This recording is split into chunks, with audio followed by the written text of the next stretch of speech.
პრემიერ-მინისტრის მორიგი განცხადება აქციის დაშლაზე და პასუხისმგებლობის საკითხზე რამდენიმე წამში პირდაპირ ჩართვა მთავრობის ადმინისტრაციიდან. დე-ფაქტო რეჟიმის გადაწყვეტილება ინგურის ხიდზე შეზღუდვები დაწესდა, როგორ აფასებს ვითარებას ევროკავშირის ელჩი.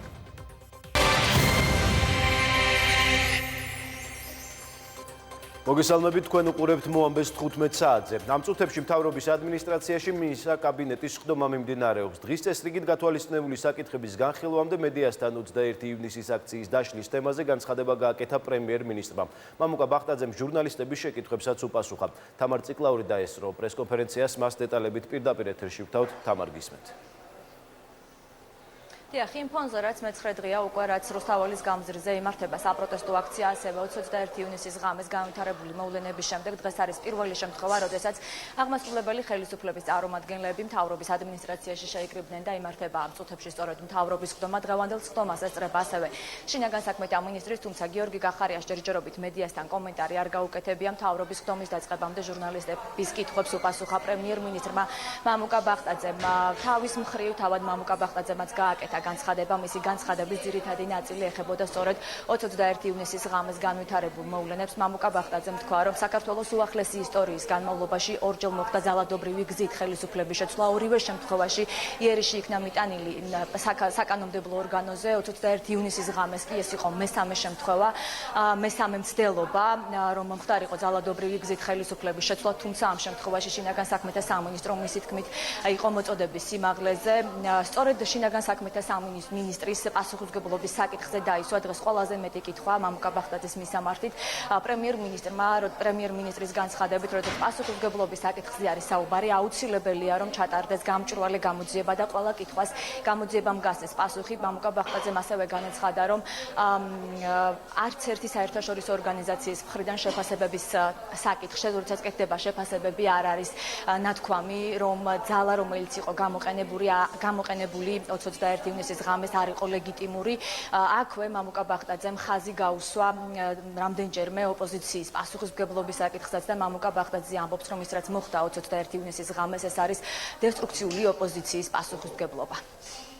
დამოუკიდებელი საქართველოს ისტორიაში ორჯერ მოხდა ხელისუფლების ძალადობრივი გზით შეცვლა.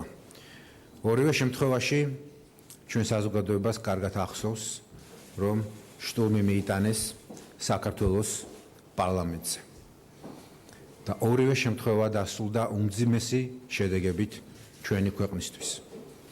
ამან მოიტანა ავტორიტარიზმი, ჩვენი ტერიტორიების ოკუპაცია, ძმათამკვლელი ომი, ეკონომიკური კოლაფსი და სრული ქაოსი ქვეყანაში. ორივე შემთხვევაში აღმოჩნდა ისე, რომ სახელმწიფო ინსტიტუტები არ იყვნენ მოწოდების სიმაღლეზე. კონკრეტულად კი შინაგან საქმეთა სამინისტრო. დღეს არის სხვა მდგომარეობა. ჩვენ და შინაგან საქმეთა სამინისტრომ შესძლო და აგვაცილა ეს უმძიმესი სცენარი და უმძიმესი გამოცდილება. აქედან გამომდინარე, მინისტრს, ისევე როგორც შინაგან საქმეთა სამინისტროს, ჩემგან პირადად და საზოგადოების ყველა წევრიდან ეკუთვნით მადლობა და მხარდაჭერა. ჩვენ გვაქვს ინტენსიური კონსულტაციები ჩვენ საერთაშორისო პარტნიორებთან და არ არსებობს არანაირი კითხვის ნიშანი იმ საკითხთან დაკავშირებით, იყო თუ არა ძალა, რომელიც გამოვიყენეთ ლეგიტიმური. ჩვენც როგორც საზოგადოების ნაწილს გვაქვს კითხვის ნიშნები, რომ ხო არ მოხდა რამდენიმე შემთხვევაში კონკრეტული სამართალდამცავების მხრიდან ძალის გადამეტება. დიახ, რა თქმა უნდა, ეს სიტუაცია იყო კრიზისული. მაგრამ თქვენ თუ გსურთ მიიღოთ შეფასება მართლა რა არის კრიზისი და კატასტროფა სახელმწიფოსთვის.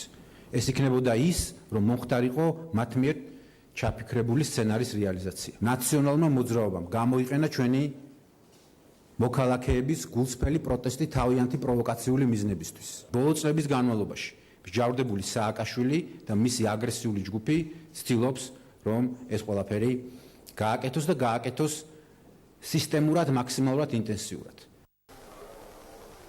პოლიტიკური პროცესებისა და პოლიტიკური პროცესების პარალელურად დღეს მთავრობის სხდომის დაწყებამდე პრემიერ-მინისტრთან კითხვები დაისვა ეკონომიკური მიმართულებითაც. დღეს პრემიერ-მინისტრს კითხეს განვითარებული მოვლენების პარალელურად რა კონკრეტული გეგმა აქვს მთავრობას იმისათვის, რომ დასტაბილურდეს თუნდაც ლარის კურსი და ამ მიმართულებით ეკონომიკური კუთხით რა ნაბიჯების გადადგმას გეგმავს კონკრეტულად მთავრობა უახლოესი პერიოდის განმავლობაში. ასევე დღეს კითხვები დაისვა კარასინი აბაშიძის ფორმატთან დაკავშირებითაც. ჩვენ გვაქვს ვალდებულება დავიცვათ ჩვენი მოსახლეობის ეკონომიკური ინტერესი.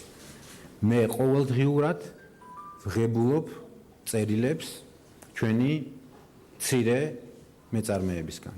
თუ რამხელა გამოწვევის წინაშე აღმოჩნდნენ ისინი. ჩვენ ეს ძალიან კარგად უნდა გავაცნობიეროთ და მაქსიმალური პასუხისმგებლობით მივუდგეთ. და მე გიდასტურებთ, რომ დიახ, ჩვენ ვიყენებთ ყველა შესაძლო არხს იმისთვის, რომ ეს წარმოქმნილი პრობლემები გადავჭრათ და გადავჭრათ ჩვენი მოქალაქეებისთვის. ჩვენ გვაქვს ეს ვალდებულება. რა თქმა უნდა, მე გიდასტურებთ, რომ ინტენსიურად მიმდინარეობს კომუნიკაცია ამ არხის მეშვეობით. თვითონ ზურა აბაშიძეც ბუნებრივია ამ საკითხზე გააკეთებს შესაბამის კომენტარს. მე გუშინ განვაცხადე, რომ ასეთ პირობებში ჩვენ კიდევ უფრო აქტიურ კონსულტაციაზე ვართ გადასული კერძო სექტორთან. დღესაც მათ შორის ეკონომიკის მინისტრი წარმოადგენს შეჯერებულ წინააღმდეგებს, რომელიც ჩვენ მივიღეთ კერძო სექტორისგან. როდესაც საუბრობთ ჩვენ ტურისტულ სექტორზე, ეს არის ერთ-ერთი ყველაზე სწრაფად მზარდი სექტორი საქართველოში და რაც ჩემთვის განსაკუთრებით მნიშვნელოვანია, ის არის ინკლუზიური, მასში ძალიან ბევრი ადამიანი არის დასაქმებული. რუსთაველის გამზირზე მიმდინარე საპროტესტო აქციებისა და განვითარებული მოვლენების შემდეგ, როგორც უკვე გითხარით, ეს არის პირველი მთავრობის სხდომა, როდესაც აღმასრულებელი ხელისუფლების წარმომადგენლები შეიკრიბნენ დღეს მთავრობის ადმინისტრაციაში და მართავენ მთავრობის სხდომას. დღის წესრიგით აღმასრულებელი ხელისუფლების წევრებმა დღის წესრიგით გათვალისწინებულ 6 საკითხზე უნდა იმსჯელონ, რის შემდეგაც ჩვენ ველოდებით, რომ მინისტრთა კაბინეტის წევრები ჩამოვლენ ჟურნალისტებთან და გასცემენ კითხვებს პასუხს. პრემიერ-მინისტრის პრესკონფერენციის დეტალებით თამარ ციკლაური გვერდებოდა პირდაპირ ეთერში. თავისუფალი გადაადგილების უფლების შეზღუდვის მორიგი უკანონო ფაქტი საპროტესტო აქციების საპასუხოდ რუსეთის მიერ დაწესებულ შეზღუდვებს ოკუპირებული აფხაზეთის დე-ფაქტო ხელისუფლება უკანონო მოქმედებით ეხმაურება. ენგურის ხიდზე დღეს დილიდან მოძრაობა ცალმხრივად ჩაიკეტა. ოკუპირებული აფხაზეთიდან მოქალაქეებს ზუგდიდში აღარ ატარებენ. აფხაზეთში გადასვლის უფლება კი ეგრეთ წოდებული აფხაზური პასპორტების ან მოწვევის მქონე პირებს აქვთ. მიმოსვლის აკრძალვა ეგრეთ წოდებულმა პარლამენტმა 25 ივნისის სხდომაზე მოითხოვა და ეგრეთ წოდებულ პრეზიდენტს მიმართვაც გაუგზავნა. მიზეზად რუსი დეპუტატის გავრილოვისადმი საქართველოს პარლამენტის წევრის აკაკი ბობოხიძის სიტყვები დასახელდა. დე-ფაქტო რეჟიმი ბობოხიძის წინააღმდეგ საქმის აღძვრასაც ითხოვს. ენგურგესში მუშაობ, დაცვის თანამშრომელი ვარ. ხო და სპეციალური საშვი გვაქვს და იმით გავატარეს. და საზღვარი დაკეტილია. საზღვარი დაკეტილია. არავის არ დანარჩენს არავის არ უშევს. გესის თანამშრომლებს ყველას კი. საოკუპაციო რეჟიმის მორიგ უკანონო მოქმედებაზე ინფორმირებულია ევროკავშირის სადამკვირვებლო მისია ვითარების საქმის კურსია სახელმწიფო უსაფრთხოების სამსახური. შერიგებისა და სამოქალაქო თანასწორობის საკითხებში სახელმწიფო მინისტრი აცხადებს, რომ აკრძალვის მაქსიმალურად მოკლე დროში მოსახსნელად ამოქმედებულია ყველა ფორმალური და არაფორმალური არხი. კეთევან ციხელაშვილი თავს იკავეს პოლიტიკური კომენტარის გაკეთებისგან და ამბობს, რომ ახლა მთავარი ამოცანა არ დაზარალდნენ ოკუპირებულ ტერიტორიაზე მცხოვრები მოქალაქეები. ადამიანები, ვისაც სჭირდება მკურნალობა თუ გალის რაიონში აბიტურიენტები, რომლებსაც მალე ეროვნული გამოცდები ეწყებათ. აქვს კომუნიკაცია ყველა ფორმალური თუ არაფორმალური არხით, მათ შორის ჩვენი პარტნიორების მეშვეობით. ამ საკითხთან დაკავშირებით მე ვიცი, რომ ერთ-ერთი ყველაზე მძიმე გამოწვევა და წუხილი, რომელიც ჩვენს მოსახლეობას აქვს, უკავშირდება ახალგაზრდების გადაადგილებას, მათ მონაწილეობას ეროვნულ გამოცდებში. ჩვენ ახლა განათლების სამინისტროსთან ერთად მუშაობთ იმ სქემაზე, რომ არ კონდეთ შეფერხება, პოლიტიკურ შეფასებებს გავაკეთებთ ცოტა მოგვიანებით.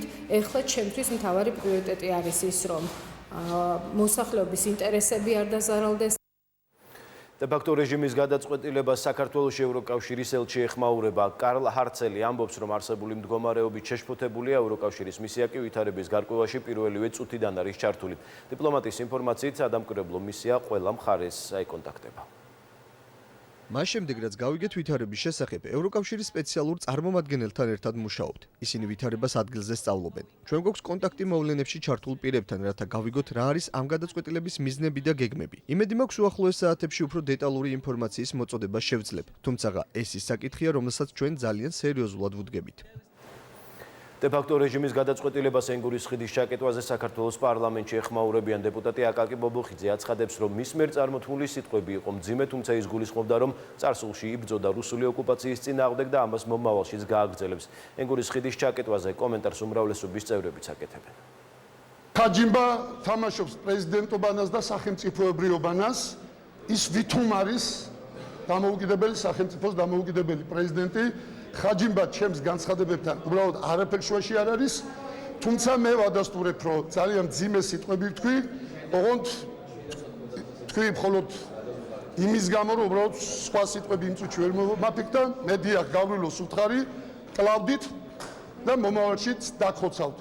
მე გულისხმობდი მხოლოდ იმას, რომ ვიბრძოდი და მომავალში მზად ვარ ვიბრძოლო რუსული ოკუპაციის წინააღმდეგ.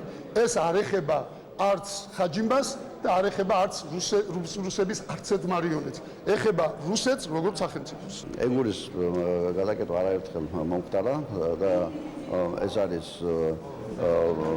ძალიან არაჰუმანური აქტი.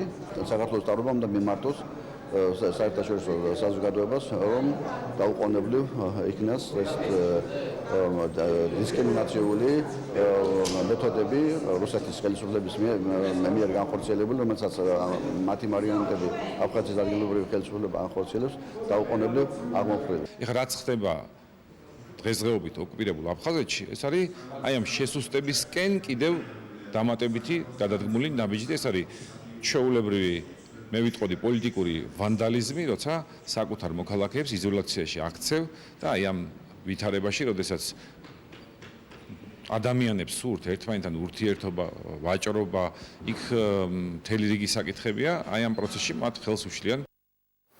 საკანონმდებლო ორგანოში შეფასებების ერთ-ერთი მთავარი თემა დღეს საქართველოს შინაგან საქმეთა მინისტრის გუშინდელი განცხადებებია. გიორგი გახარიას პოზიციას მხარს უჭერენ უმრავლესობის დეპუტატები, ოპოზიცია კი მინისტრს აკრიტიკებს და მის გადადგომას მოითხოვს. ქეთი ქაშაკაშვილი ელაპარაკა დეპუტატებს, დეტალებით მას პირდაპირ ეთერში ვთავთ. ქეთი გისმენთ. გიორგი გახარიას გუშინდელი განცხადებები ოპოზიციას, საპარლამენტო ოპოზიციას არადამაჯერებლად მიაჩნია. ისინი ამბობენ, რომ ამ განცხადებებიდან გამოჩნდა კარგად, რომ შინაგან საქმეთა მინისტრი რეალობას ადეკვატურად ვერ აღიქვამს. გარდა ამისა, ოპოზიცია ამბობს, რომ მთავარ კითხვაზე, ვინ გასცა ბრძანება აქციის დაშლასთან დაკავშირებით, მათ პასუხი ვერ მიიღეს. რაც შეეხება საპარლამენტო უმრავლესობას, უმრავლესობის წევრები, ქართული ოცნების დეპუტატები აცხადებენ, რომ ყველა კითხვაზე მიიღეს პასუხი შინაგან საქმეთა მინისტრისგან და მათი თქმით ეს პასუხები იყო არგუმენტირებული. გარდა ამისა, საპარლამენტო ოპოზიციაში აცხადებენ, რომ მთავარი არის გიორგი გახარიას ის განცხადება, სადაც ის ამბობს, რომ ყველა ბრძანებაზე, რომელიც გაიცა 20 ივნისის ღამეს, პასუხისმგებლობას იღებს თავად. რაც შეეხება გამოძიებას, საპარლამენტო უმრავლესობის წევრები აცხადებენ, რომ გამოძიება იქნება მყისიერი და სწორედ გამოძიების შედეგების შემდეგ უკვე შეიძლება დაიწყოს მსჯელობა პოლიტიკურ პასუხისმგებლობაზე. ყველაზე საკვანძო კითხვას აარიდა მან თავი, ვინ გასცა სისხლიან დარბევაზე ბრძანება. აბსოლუტურად დარწმუნებული ვარ, რომ ივანიშვილის მხრიდან პირდაპირი კომუნიკაციის შემდეგ თავად გიორგი გახარიამ გასცა სისხლიანი დარბევის ბრძანება და რიგით პოლიციელებზე ახლა ხელის შეხოცვის მცდელობა არის აბსოლუტური უღირსობა. ჩვენმა ჟურნალისტებმა ძალიან ღირსეულად და კარგად წარმოაჩინეს თავისთავად გუშინდელ ბრიფინგზე და ძალიან ცუდად წარმოაჩინა თავისთავად გახარია. საუბარი იმაზე, რომ მე არ უნდა გადავდგე, იმიტომ ჩემს ქვეყანას ვჭირდები და სახელმწიფოს ვჭირდები და გარანტია ვარ, რომ სახელმწიფო გადატრიალება არ მოხდება, არის არასწორი საუბარი და ყოველდღიურად თუ გიორგი გახარია ამას თავისთავად არ წმუნდებს სახში რომ მიდის, ის გახდება ყოველდღიურად უფრო ცუდი ადამიანი, ვიდრე დღეს არის რა. ძალიან სამწუხარო არის, რომ ოპოზიცია ცეცხლზე ნავთს ასხავს და კიდევ ცდილობს სიტუაციის პროვოცირებას. ეს არის ძალიან სამწუხარო. ეს ემოციური ფონი დაალაგდეს და უბრალოდ ჩვენ ვიმუშაოთ იმისთვის, რომ ეს ქვეყანა სხვადასხვა მიმართულებები გავაუმჯობესოთ. ეს არის ჩვენი მთავარი ამოცანა. მე გიორგი გახარიასგან გუშინ მივიღე პასუხისმგებლიანი მინისტრის პასუხი. და რა უნდა ყოფილიყო თქვენ რას ელოდებოდით და საზოგადოება რას ელოდებოდა რომ ბრძანება რაღაც საკითხთან დაკავშირებით გასცა პეტრემ, მე მეორე ამ საკითხთან დაკავშირებით გასცა პავლემ და ასე შემდეგ.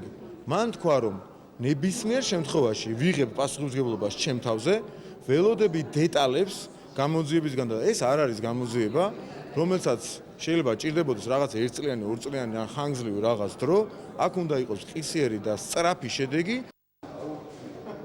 ასეთია დეპუტატების შეფასებები გიორგი გახარიას განცხადებებზე. გუშინ შინაგან საქმეთა მინისტრი ჟურნალისტების შეკითხვებს დაახლოებით 2 საათის განმავლობაში პასუხობდა. მადლობა პარლამენტიდან პირდაპირ ეთერში ქეთი ქაშაკაშვილი გვერდთვებოდა. 21 ივნისის აქციის დაშლის შემდეგ შინაგან საქმეთა მინისტრი მედიის წარმომადგენლებს გუშინ პირველად შეხვდა და მათ შეკითხვებს უპასუხა. მათ შორის გიორგი გახარიამ საქართველოს პირველი არხის ახალი და მიმდინარე ამბების ბლოკის დირექტორის გიორგი გვიმრაძის შეკითხვასაც გასცა პასუხი. რამდენად იყო პროცესები გააზრებული, იყო თუ არა შეფასებული რისკები და ხომ არ იგეგმება მსჯელობა უსაფრთხოების საბჭოს ფორმატში, რომლის მდივანიც თავად გახარიაა. მინისტრის პასუხი ასეთი იყო, რომ შექმნილი რისკები განხილვის საგანი ახლოეს პერიოდში გახდება. მანამდე კი პარლამენტში დაგეგმილი ღონისძიების შესაძლო რისკები უსაფრთხოების საბჭოს ფორმატში განხილული არ ყოფილა. რომ იმის და ახალი შექმნილი რისკები, რომლებიც ჩვენს წინაშეა და რომელსაც უკვე ჩვენ ყველა ვხედავთ და სამწუხაროდ ჩვენი მოქალაქეებიც უკვე გრძნობენ, რა თქმა უნდა ეს გახდება მსჯელობის საგანი უახლოეს პერიოდში, თუმცა ასე უნდა გავითვალისწინოთ, რომ ჯერ პროცესი დასრულებული არ არის. ჯერ თემები საკმაოდ ცხელია. ის, რაც თქვენ თავიდან ბრძანეთ, პასუხისმგებლობა ერთმნიშვნელოვნად ეკისრება, რა თქმა უნდა, ჩვენს შესაბამის უწყებებსაც, მათ შორის უსაფრთხოების საბჭოსაც, თუმცა ეს არ იყო გაანალიზებული და ეს არ ყოფილა განხილული. ამ ჭრილში სამწუხაროდ ეს ღონისძიება, რომელიც ჩატარდა პარლამენტში, დანახული არ ყოფილა. ამას გეუბნებით გულსფელად, რაც შესაძლებელია რომ იყოს შეცდომა. პოლიციამ პარლამენტთან ლეგიტიმური ძალა გამოიყენა, ასეთია შინაგან საქმეთა მინისტრის პოზიცია. გამოძიების დასრულებამდე გიორგი გახარია თანამდებობის დატოვებას არ აპირებს. ამის შემდეგ კი გადაწყვეტილება გამოძიების შედეგების მიხედვით იქნება მიღებული. გიორგი გახარიას შეფასებით საღამოს 7-დან 10 საათამდე საკანონმდებლო ორგანოსთან აქცია მშვიდობიანი იყო, რის შემდეგაც მოხდა ვითარების ესკალაცია. ძალის გამოყენება კი მინისტრის განცხადებით მაშინ გახდა საჭირო, როდესაც დადგა უსაფრთხოებისა და პარლამენტის შტურმით აღების საშიშროება. რისი თქმაც ყველა ბრძანება, რომელიც ამ ღამეს იყო გაცემული, არის ჩემი პასუხისმგებლობის ზონა.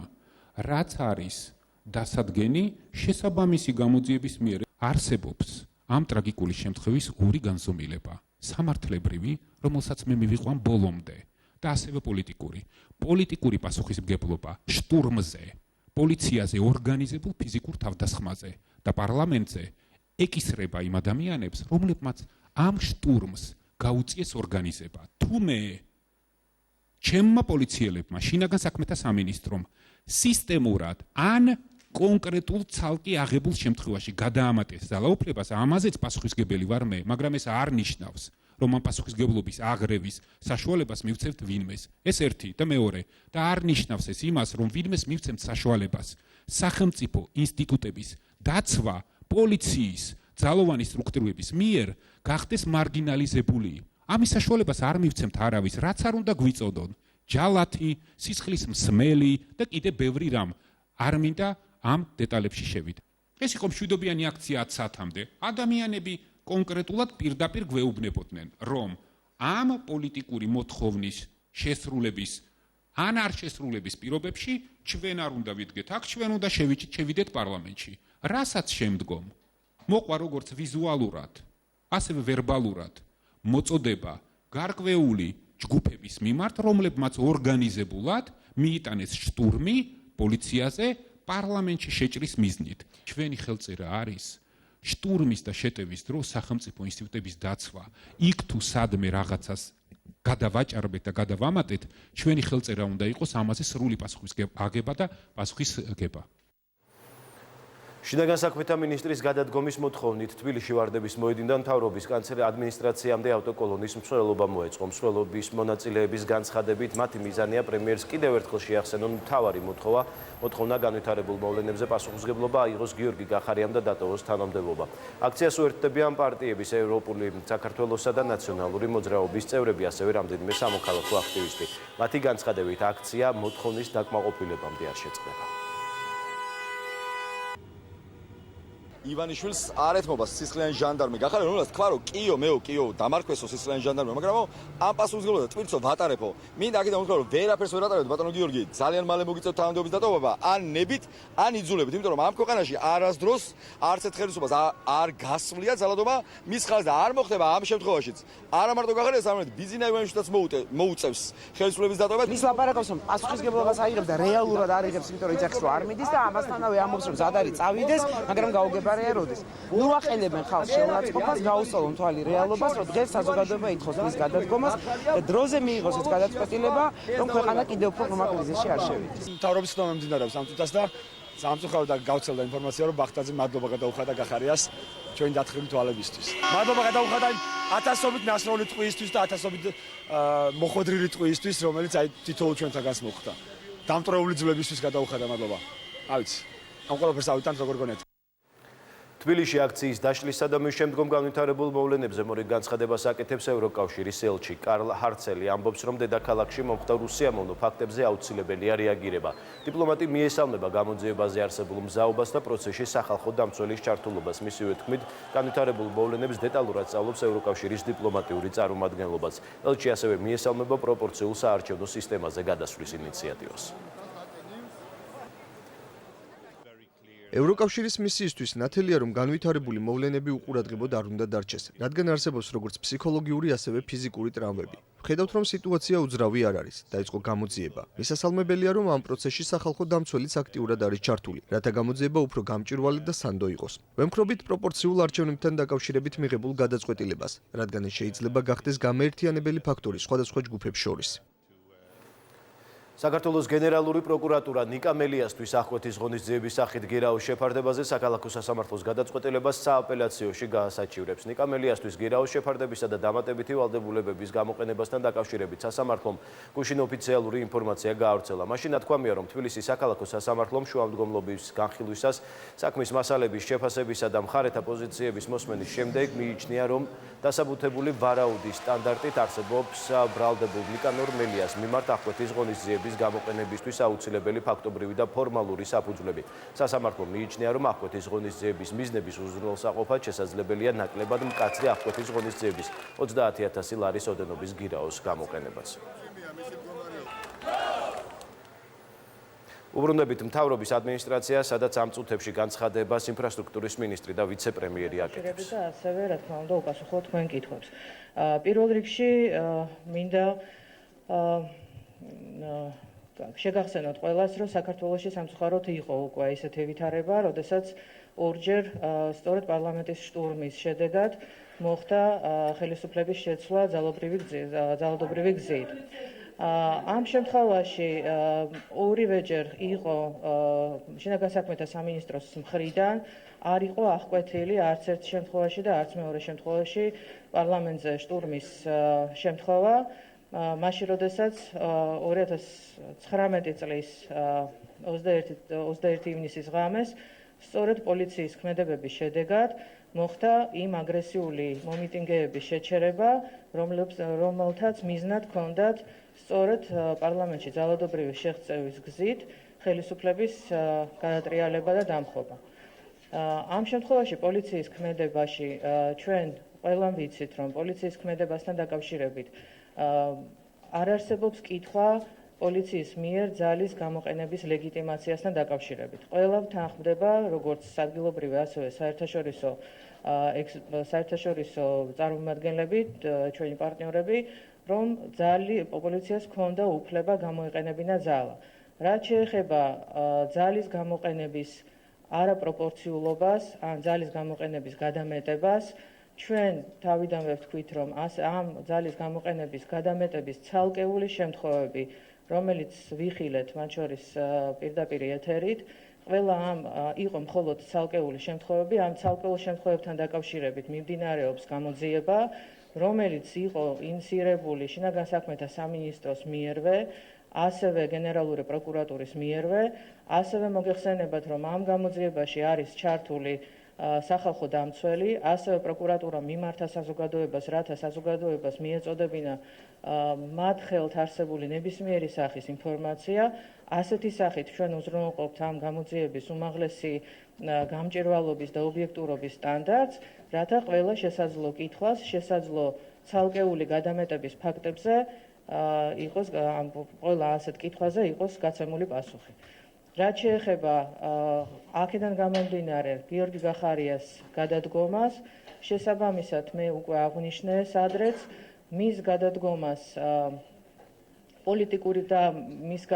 პოლიტიკურ პასუხისმგებლობასთან დაკავშირებას არავითარი ლოგიკური დაკავშირება და ჯაჭვი არ აქვს, ვინაიდან პოლიცია მოქმედებდა სრული კანონის დაცვით, ლეგიტიმურად. შესაბამისად, ამ ნაწილში შინაგან საქმეთა მინისტრს პასუხისმგებლობა უნდა აეღო იმ შემთხვევაში, თუ პოლიცია ვერ აღკვეთდა გადატრიალების და პარლამენტის შტურმის და მასობრივი არეულობების შემთხვევებს. ამ შემთხვევაში შინაგან საქმეთა სამინისტრომ სწორედ რომ თავისი ვალდებულება შეასრულა პირველ რიგში და შესაბამისად შინაგან საქმეთა მინისტრის არანაირი პოლიტიკური პასუხისმგებლობის საკითხი არ დგას და ვერ იქნება.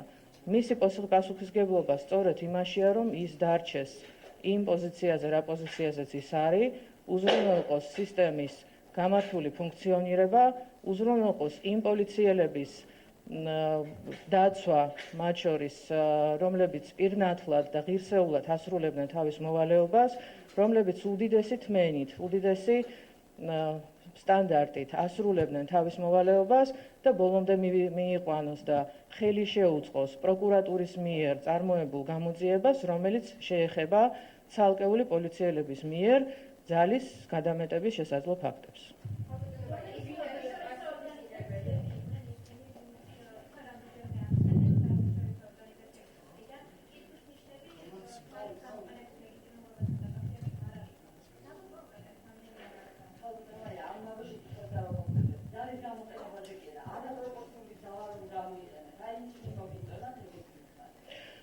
ესე იგი, რაც შეეხება საერთაშორისო ორგანიზაციას, მე გულისხმობ პირველ რიგში იმ დიპლომატიურ კორპუსს, რომელიც მოღვაწეობს საქართველოში, ასევე სხვადასხვა საერთაშორისო ორგანიზაციას, არც ერთი საერთაშორისო და არც ადგილობრივ, მათ შორის ჩვენი არასამთავრობო ორგანიზაციებიდან და ზოგადად სამოქალაქო საზოგადოებიდან და ალბათ დამეთანხმებით არც თქვენ არ გექნებათ კითხვა, თუ რამდენად უნდა გამოეყენებინა, ქონდა თუ არ ქონდა პოლიციას უფლება შეეჩერებინა ის აგრესიული ქმედებები იმ მომიტინგეების მხრიდან, რომლებიც ცდილობდნენ რამდენიმე საათის განმავლობაში ჯოხების, რკინის ჯოხების, სხვადასხვა ტიპის იარაღის გამოყენებით პარლამენტში შეღწევით. მათ შორის ასევე შეგახსენებთ, რომ ჩვენ ყველანი ამას ვხედავდით პირდაპირ ეთერში, რომ ამ ადამიანებმა, ამ აგრესიულმა ნაწილმა მომიტინგეებისა, მათ შორის გამოიყვანეს და გამოყავდათ პოლიციის კორდონიდან სპეცრაზმელებიც,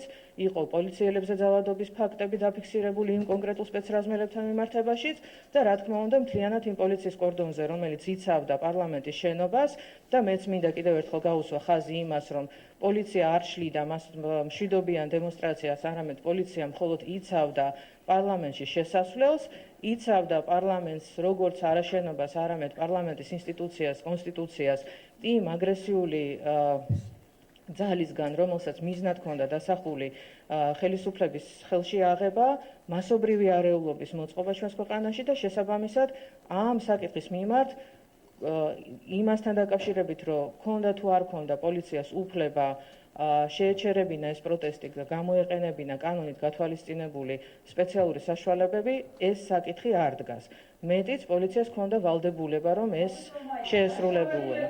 რაც შეეხება ძალის არაპროპორციულობას, პასუხობ თქვენ კითხვას, სწორედ ამის დასადგენად, რომ ვინ იყო პასუხისმგებელი ან კონკრეტულად იმ კონკრეტულ ძალის გადამეტების შემთხვევებზე, რომელსაც ჩვენს რამდენიმე შემთხვევა ვიხილეთ ტელევიზიით, შესაძლოა სხვა შემთხვევებსაც ჰქონდეს ადგილი, სწორედ ამიტომ არის დაწყებული გამოძიება, სწორედ ამიტომ 10-ზე მეტი, როგორც ვიცი, პოლიციელი არის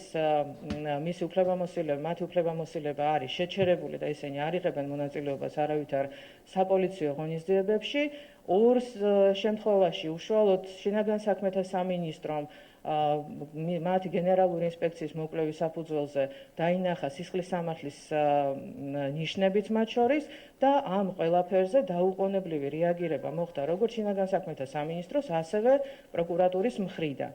შესაბამისად, ამ გამოძიების შედეგად უნდა დავინახოთ თუ რა მოხდა, ვინ გადაამეტა ძალას და ამ გამოძიებასთან დაკავშირებით. მოგისმენთ კითხვას?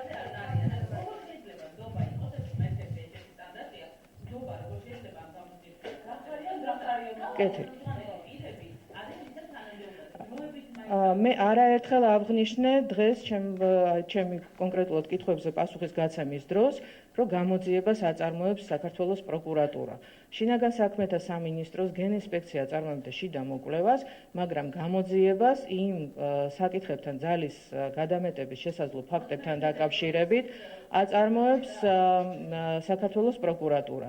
მოწმეებზე ზეწოლას თქვენ თუ გონიათ, რომ შინაგან საქმეთა მინისტრი აწარმოებს და შინაგან საქმეთა მინისტრის პოზიციაზე ყოფნა არ ყოფნა განსაზღვრავს საქართველოს პროკურატურის მიერ უდიდესი გამჭვირვალობით, სახალხო დამცველის ჩართულობით, მათ ამ შემთხვევაში იცით როგორ თქვენ ამ შემთხვევაში ნამდვილად ცდილობთ აღრევას ამ ფაქტების, მე მესმის რომ შეიძლება ეს თქვენი ამოცანაც არის, ამ შემთხვევაში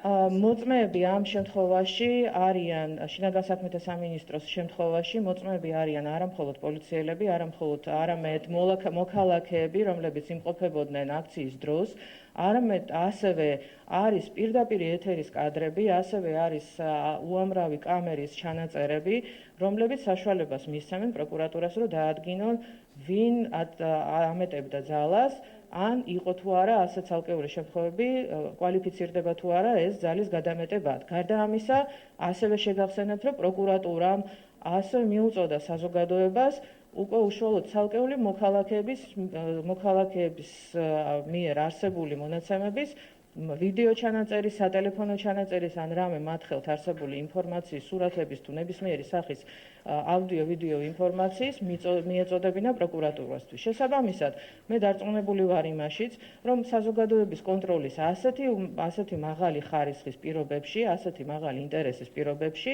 ასევე როგორც უკვე აღნიშნე, მათ შორის საზოგადოებრივი დამცველის მონაწილეობის პირობებში, პროკურატურის მიერ ჩასატარებელი გამოძიების მიმართ არავითარი კითხვა არ იარსებებს. გარდა ამისა, ასევე ვადასტურებ იმას, რომ უშუალოდ ხელისუფლება არის დაინტერესებული იმაში, რომ ყველა ამ კითხვას გაეცეს პასუხი. ისევე როგორც პროკურატურას აქვს დაწყებული გამოძიება და ესეც არანაკლებ მნიშვნელოვანი და არანაკლებ საყურადღებო ფაქტია, რომ პროკურატურას აქვს დაწყებული მათ შორის გამოძიება მასობრივი არეულობის მოწყობის მუხლით, 225 მუხლით, რომელიც გულისხმობს სწორედ ამ მასობრივი არეულობების პარლამენტში შეღწევის, პარლამენტის შტურმით აღების პროცესის ორგანიზატორების დადგენას და შესაბამის რეაგირებას. ასევე არამხოლოდ ორგანიზატორებზეა საუბარი ბუნებრივია, არამედ უშუალოდ იმ ადამიანთა მიმართებაში, რომლებიც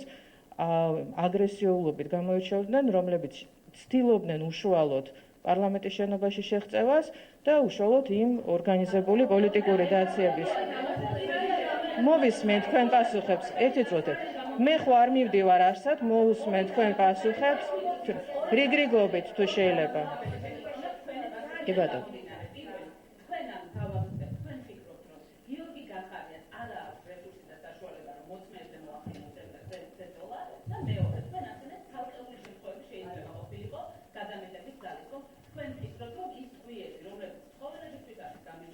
შეიძლება თალკეულ შემთხვევაში პოლიციამ გამოიყენებინა ვიღაც პირველი ბოლოდან დავიწყოთ, თქვენ მიზანმიმართულად თუ შეცდომით, ალბათ მიზანმიმართულად უფრო, რადგანაც ამ კითხვაზე არაერთხელ იქნა გაცემული პასუხი, ვცდილობ შეივსყანოთ საზოგადოება შეცდომაში და შევუქმნათ განცდა, რომ ცხოველებზე დათვლით, დათვის ტყვიები გავიგეთ, ცხოველებზე გათვლილი ტყვიების გამოყენება მოხდა შინაგან საქმეთა სამინისტროს მიერ. მათ შორის ასევე თქვენი ვერსია, რომ ეს არის სასიკვდილო. ამასთან დაკავშირებით არაერთხელ მოხდა ამ საკითხზე განმარტებების და პასუხის გაცემა, არავითარი ცხოველებისთვის გამიზნული ტყვიებისთვის ან არანაირი სახის სპეცსაშუალება, რომლის გამოყენებაც ტყვიაც მათ შორის, რომლის გამოყენება არ არის ნებადართული ასეთი ვითარებების მართვის დროს არ მომხდარა. შესაბამისად, ამ ნაწილში ასეთი სახით საზოგადოების შეცდომაში შეყვანა არის დამაზიანებელი პირველ რიგში ჩვენი საზოგადოებისთვის და ჩვენ ქვეყანაში სტაბილურობისთვის გავანებოთ თავი პოლიტიკურ თანამდებობის პირებს და ასე შემდეგ. ეს არ გვაწყობს არავის, რათა ჩვენ ქვეყანაში მოხდეს ვითარების კიდევ უფრო დაძაბვა. რაც შეეხება თქვენ პირველ კითხვას, ძალიან კარგი სიტყვა ახსენეთ დილეტანტებთან დაკავშირებით, სამწუხაროდ ნამდვილად გვაქვს. ამიტომ, როდესაც დილეტანტებს აქვს კითხვები, დილეტანტებს კითხვაზე პასუხის გაცემა უნდა ვაცადოთ ექსპერტებს, სპეციალისტებს, გამომძიებლებს, მათ, ვინც იციან. თუ რა სახის სპეცსაშუალებები, მე მაქვს ინფორმაცია იმასთან დაკავშირებით, რომ პირველ რიგში შინაგან საქმეთა სამინისტროს აღჭურვილობა, რომელიც აქვს სპეცრაზმელებს ან განსაკუთრებული დავალებათა დეპარტამენტის თანამშრომლებს, შეესაბამება ყველა იმ სტანდარტს, რომელიც იგულისხმება ასეთი აქციებზე რეაგირების დროს და საპოლიციო ღონისძიებების დროს გამოყენებისთვის, ანუ შესაბამისად არავითარი ცხოველებზე სანადირო ტყვიები, ლეტალური იარაღი და ასე შემდეგ, ამ შემთხვევაში ამაზე არ აქვს საუბარი და მათ არსენალში არის მხოლოდ ის საშუალებები, რომლის გამოყენების უფლება მათ აქვთ და როდესაც ჩვენ საუბრობთ იმაზე, რომ როგორ უნდა მომხდარიყო ამა თუ იმ იარაღის გამოყენება, ამა თუ იმ ტყვიის გამოყენება, ამას აქვს როგორც ამ შემთხვევაში არაერთხელ ასევე იქნა განმარტებული თავისი გამოყენების წესები, სროლის მანძილი, სროლის წესი და სწორედ ეს არის ექსპერტების, გამომძიებლების და ამ არადილეტანტების მუშაობის შედეგი იქნება ის, რომ დაადგინოს სწორად იქნა თუ არა გამოყენებული ესა თუ ის სპეცსაშუალება, იყო თუ არა ცალკეული გადამეტების ფაქტები განგებ განხორციელებული, რა მიზეზი ჰქონდა ამას და ასე შემდეგ. ყველა ამ კითხვას რაც შეეხება თქვენ პირველ კითხვას, აქვს თუ არა გახარიას ამ შემთხვევაში შინაგან საქმეთა მინისტრ საშუალება მოწმეებზე ზეწოლის. მე პირველ რიგში კიდევ ერთხელ ვამბობ იმას, რომ პროკურატურა აწარმოებს გამოძიებას, მოწმეები არ არიან მხოლოდ ამ შემთხვევაში მოწმეები, პოლიციელები კი არა, პოლიციელების წინააღმდეგ ხდება ამ შემთხვევაში ეს გამოძიება, პოლიციელების მხრიდან ძალის გადამეტებასთან დაკავშირებით. ბატონი გიორგი გახარიას არა რესურსი და საშუალება, არამედ მთავარი მისი ინტერესი არის ის, რომ გამოძიება წარიმართოს სწრაფად, ობიექტურად, ყველა კითხვაზე გაიცეს პასუხი. კიდევ ერთხელ ვიტყვი, რომ შინაგან საქმეთა სამინისტრომ წამოიწყო და ჰქონდა პირველი ნაბიჯი გადადგა ამ გამოძიების დაწყების ნაწილში თავის მხრივ, გენინსპექციის მხრივ, მაშინ როდესაც უკვე უშუალოდ გენერალურმა პროკურატურამ დაიწყო გამოძიება კანონის დაცვით.